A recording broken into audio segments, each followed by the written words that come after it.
An excellent performance, a frustrating result. Yeah, exactly that. Didn't deserve it. We deserved 3 points today. I thought Leek came out quite well. We got sloppy when sort of the rain showers came in type thing. We just kind of lost a little bit of concentration and slipped up a couple of times. But Jim had one save to make and one time picking the ball out of his net. We were the better team today. We hit the crossbar twice, hit the post 2 or 3 times. The goalkeepers made numerous good saves. They've had 2 or 3 good blocks. Take out any sort of decision. We should have been out of sight before they even scored their first goal. Important save from Jim early on. Thwarted there, number 9, I think. But did that give us the kickstart we needed to wake us up effectively? Yeah, I know what you're saying. I thought we started off okay. We got a couple of good early crosses in. I think the first half we had 13 crosses in the first half we had into the box.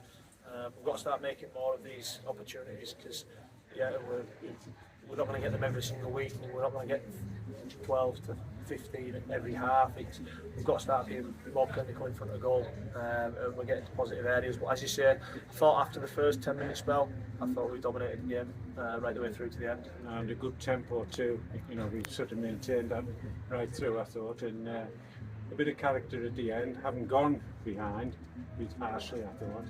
But to show the character in the last quarter of an hour, excellent. Yeah, fantastic. And they could have felt sorry for themselves after going 1-0 down, especially when they kind of unjustly went behind. We were dominating the game at that point, and it's just a couple of catalogue of errors. 1 leads to 2, leads to 3, and a great finish from the boy. Fantastic goal. But again, we can stop that at source. But they could have rolled over there and been really disappointed. But I thought they stepped up well, put the foot back on the ball, moved the ball patiently, waited for opportunities to isolate people 1v1 and took their opportunity when it came along. But again, got to be more clinical for me. 3 times we hit the woodwork. How did you view those situations? It's just disappointing. That's the marginal gains in these games. I think the goalkeeper makes 2 good saves that probably sees very late one from Connaughton in the first few minutes of the second half, where he tips it around the post. And these are the differences. Do you know what I mean? If that's 3-4 inches low, we're walking away here saying that we've scored some really good goals against a very good team, but we haven't. And then we've got, like I said, as much as the positives that are there today, we've got to be more clinical and kill teams off. A very resilient back 4, but 2 definite claims we thought for penalties. So the first one's a Stonewall penalty. I've been in and seen the referee, and to be fair to him, credit to him, he said his view was blocked and he didn't think it was a penalty. He wants the video to have a look at to see if he's made a mistake. And he's an honest referee. I thought to the boys, I thought they were fantastic today. And we salvaged the point. Dav Simon, frustrating for a manager. Oh, this guy. To say the least. To say the least, he drives you crazy at times because of the ability he's got and what he can bring to a team. But that's Dav, isn't it? We know that. And like every team would love to have Dav sitting in theirs, and we're lucky he's part of our group. But I thought today he was absolutely fantastic. Some long spells, and he created danger all day long. And he's credit to him, he's got his goal that he deserved today. I thought. Probably a little bit of sloppy play that he's disappointed with, but he knows that himself. And a good assist from Keelan Leslie. Yeah, brilliant, and just to Keelan in there, that credit to him because he could have been really disappointed and downhearted after coming out of the team because he didn't do a lot wrong last week. But he came back, got on the pitch, obviously moved him to left back just to kind of freshen it up a bit. I thought Birchard had a decent game as well. And he gets there and puts a great ball to Dav for that, and he put 2 or 3 other good balls in the box as well.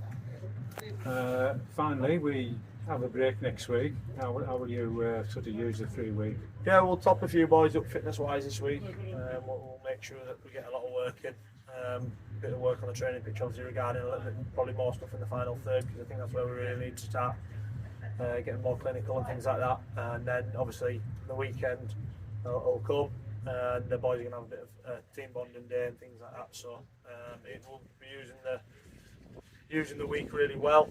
It also gives lads a chance at carrying a few niggles. We've got 2 or 3. Tinners has got issues with his shoulder that we'll have to just shut him down for a full week and things like that. So we've got a couple that will really enjoy this break, should we say. What's the situation then with the long term? Is the 3 lads that's you know, missed quite a fair bit of the season. Greg McCallagher's about 2 weeks away from being back on the pitch running and things like that. We just want to take an extra little bit of time to make sure that he doesn't have the reoccurrence again. Bobby Carroll trained last week, but we're still feeling it. So again, he's probably another 2 or 3 weeks away. And Robbie Hebson, obviously he's back training now, and he should be long before we've seen him back on the pitch.